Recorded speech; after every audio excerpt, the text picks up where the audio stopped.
সীমান্তবর্তী উপজেলা পাঁচবিবির খুব গুরুত্বপূর্ণ স্থান এটি। তো বন্ধুরা, আমরা রয়েছি এখন বর্তমানে পাঁচবিবি তিন মাথা এই রোড দিয়ে যাব চানপাড়া। পাঁচবিবি পৌরসভার ভিতরে এই রাস্তার দুপাশে রয়েছে মার্কেট ও দোকানপাট, ব্যবসা প্রতিষ্ঠান। পাঁচবিবি পৌর পার্ক, এখানে চলছিল বিজয় দিবস উপলক্ষে মেলাটি বর্তমানে শেষ হয়ে গিয়েছে। এখন বর্তমানে এখানে বেশ কিছু স্টল রয়েছে, দোকানপাট রয়েছে, যেগুলো এখনও মেলা শেষ হলেও শেষ হয়নি তাদের যাওয়া। এখানে নাগরদোলা, চর্কি সহ অনেক কিছু আছে, জাতীয় স্মৃতিসৌধ রয়েছে। আমরা এখানে পাথরঘাটা যাবার পথেই এই পৌর পার্কটি দেখে এখানে দাঁড়িয়ে গেলাম। এই শহরে এই পৌরসভায় যারা এসেছে ছোট্ট বাচ্চাদের নিয়ে লেখাপড়া করাতে বা বিভিন্ন কাজে, তারা এসে এখানে সময় কাটাচ্ছে। কোথা থেকে আসছেন আপনি? রামচন্দ্রপুর থেকে। রামচন্দ্রপুর কোথায় ধরে? বাগজানা পূর্ব সাইডে রেল লাইন ওই পার।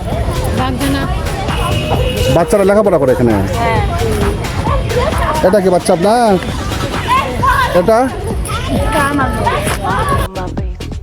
16ই ডিসেম্বরের বিজয় মেলা এই পার্কে অনুষ্ঠিত হয়। পার্কটি সুন্দরভাবে সাজানো হয়েছিল। পাশে একটি পার্ক রয়েছে, বর্তমানে পানি নেই।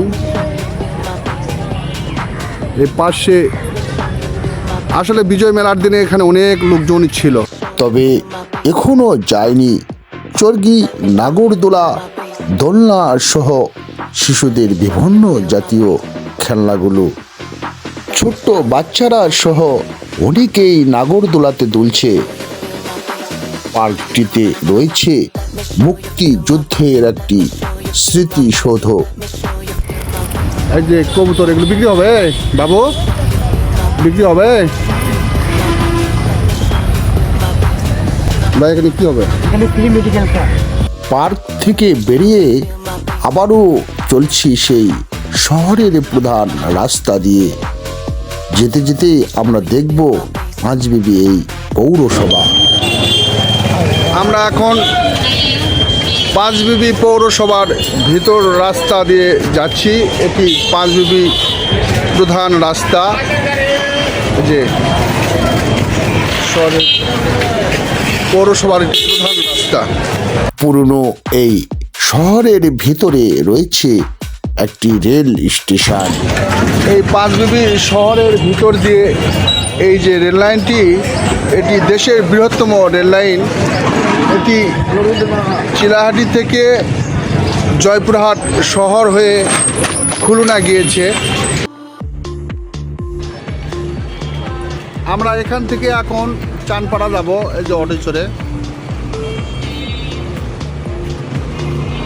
ঠিক আছে, আমরা এখন অটোয় চললাম। পৌরসভাকে বিদায় জানিয়ে আমরা সামনের রাস্তা বেয়ে চলছি। এই যে ভাই, অটো চলে যাচ্ছি পাঁচবিবি টু চানপাড়া। এই রাস্তাটি চলে গিয়েছে গাইবান্ধা জেলার গোবিন্দগঞ্জ উপজেলার বিশ্ব রোডে। পাঁচবিবি পল্লী বিদ্যুৎ সমিতি, এটি জোনাল অফিস, পাঁচবিবি পল্লী বিদ্যুৎ জোনাল অফিস। উপজেলা সদর থেকে এখন আমরা 4.5 কিলোমিটার দূরে এই রাস্তা বেয়ে চলতে চলতেই দেখতে পাচ্ছি মাঠগুলোতে আলু চাষ হয়েছে। কুয়াশার বিকেলবেলা, রাস্তায় তেমন যানজট নেই, সোজা সরল পথ। এই রাস্তাটি একেবারেই যানজট মুক্ত। আমরা চলে এসেছি তুলসীগঙ্গা ব্রিজের সামনে। এটি হচ্ছে তুলসীগঙ্গা ব্রিজ, এই যে নদী। এই নদীটি জয়পুরহাটে একটি গুরুত্বপূর্ণ নদী।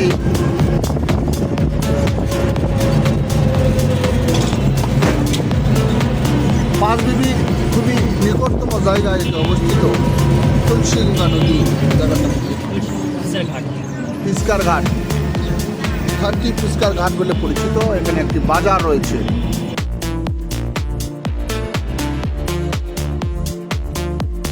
পাঁচবিবি তিন মাথা থেকে চাঁদপাড়ার দূরত্ব 13 কিলোমিটার। এই শীতের সময়, এই শীতের মধ্যে এই 13 কিলোমিটার রাস্তা এই অটো গাড়িতে চড়ে চাঁদপাড়া যাওয়ার পথে প্রচণ্ড শীতে অবস্থা শেষ। একদম রাস্তায় শীতের সময় বেশি ভিড় নেই, তেমন নেই। পৌষ মাসের কুয়াশা ভরা বিকেল, খুব শীত। রয়েছে পাঁচবিবিতে বিশাল বড় এতিমখানা। এই এতিমখানাটি আমরা দেখতে পাচ্ছি রাস্তার পাশে এতিমখানা।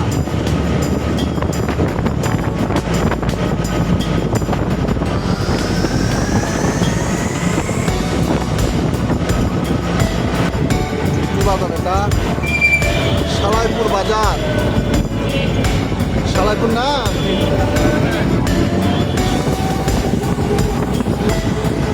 আমরা এখন সালাইপুর বাজারে।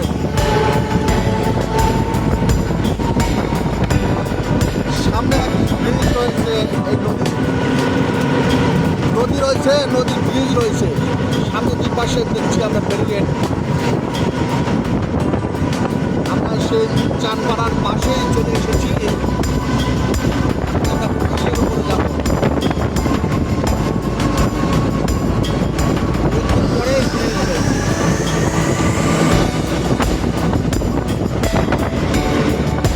এই সেই ব্রিজ, অনেক সুন্দর জায়গা, অনেক সুন্দর, অনেক সুন্দর। সেই ভাইরাল ব্রিজ আমরা সে চলে এসেছি চাঁদপাড়া। এই নদীর নাম কি ভাই? হারাবতী নদী। হারাবতী নদীর পাশেই আমরা এখন অবস্থান করছি। আচ্ছা আচ্ছা, ঠিক আছে, ব্রিজে আছি। ভাই বিচার দাঁড়ান দেবে না ভাই। এখন আমরা এই যে হারাবতী নদী, এই ব্রিজের পাশে রয়েছি।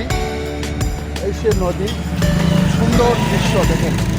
একদমই কিন্তু ফাঁকা, এই পাশে পুরোটাই ফাঁকা। এই পাশে একটি কোল্ড স্টোর রয়েছে। এই যে রাস্তা, আমরা জয়পুরহাট থেকে চাঁদপাড়া যাবার পথেই ব্রিজের সামনে এসে একটু দাঁড়ালাম। নতুনভাবে ব্রিজটি তৈরি করেছে।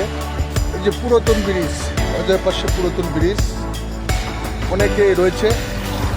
প্রতিদিন বিকালবেলা, এখানে বিকালবেলা প্রতিদিনই অনেকে আসেন।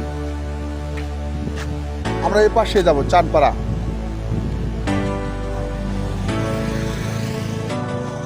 পুরো অঞ্চলটা একেবারে ফাঁকা। আসলে এখানে খুব মনোরম পরিবেশ, একদম ফাঁকা ফাঁকা অবস্থা। আমরা এখন চলে যাব সামনের দিকে। আমরা এই অটোটি চলে এসেছিলাম। এই যে ভাই ওই পাশে দেখছেন, একেবারেই ফাঁকা, একেবারেই ফাঁকা লাগছে।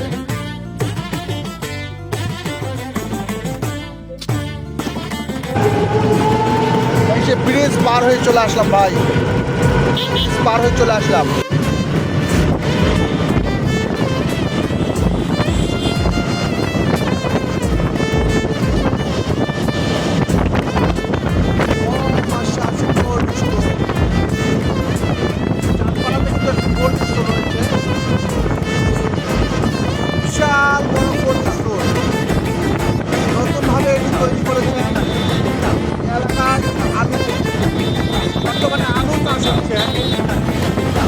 চাঁদপাড়ার পাশে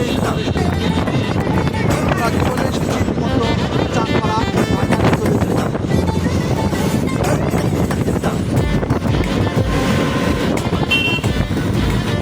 রাস্তা ব্যাক করে চলে আসলাম।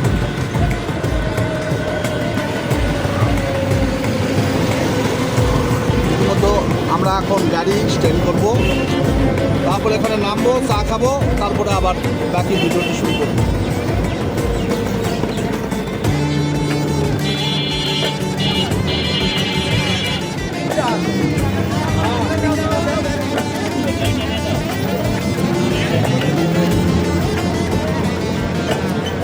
রাস্তাটি গেছে কামদিয়া, আর এটি চলে গেছে নিশ্চিন্তা, আর এই পাশে 5 বিবি। ভাই এখন নেমে পড়লাম। ভাই ভাড়া কত? ভাড়া কত ভাই? 35 টাকা ভাড়া। আপনার নাম কি? আমার হাবিবুর রহমান ভাই আমার সামনে নিয়ে আসলো, রাস্তার মাঝখানে 2বার দাঁড় করাইছে। ওকে, ভাড়াটা দেই। আমরা সেই মতো চলে আসলাম চানপাড়া বাজারে, পাশে নিশ্চিন্তা রোডে এখন আমরা সিঁড়িতে যাব।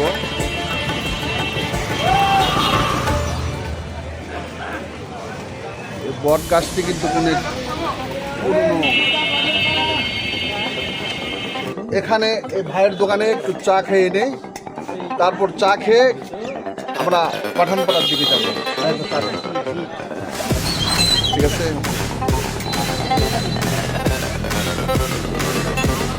বেচা কেনা কেমন হয় ভাই চানপাড়া বাজারে?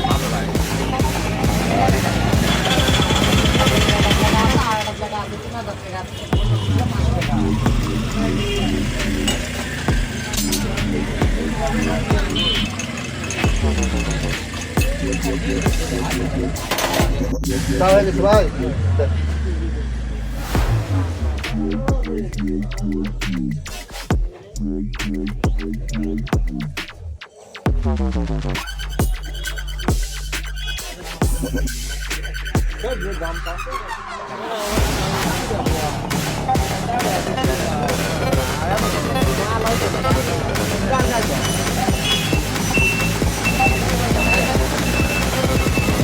চাটা খুব সুন্দর। চানপাড়া আসলে এই ভাইয়ের দোকানে চা খেয়ে যাবেন, লাল চা, সেই রকম চা। চানপাড়া থেকে পাঠানপাড়া এই মুহূর্তে আমরা সিএনজি যুগে যাচ্ছি। এই যে ভাই চান মাস্টার, চান মাস্টার না? নতুন না পুরাতন? পুরাতন।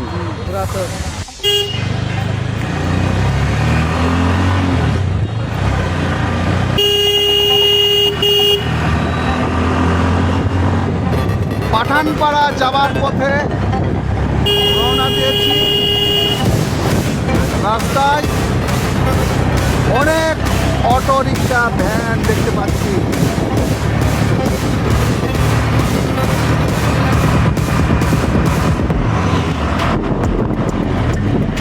তেলের পাম্প ভূতগাড়ি এখানে এসেই সিএনজিটা স্ট্যান্ড করলো। তেল নেওয়া শেষে আমরা আবার রওনা দেব।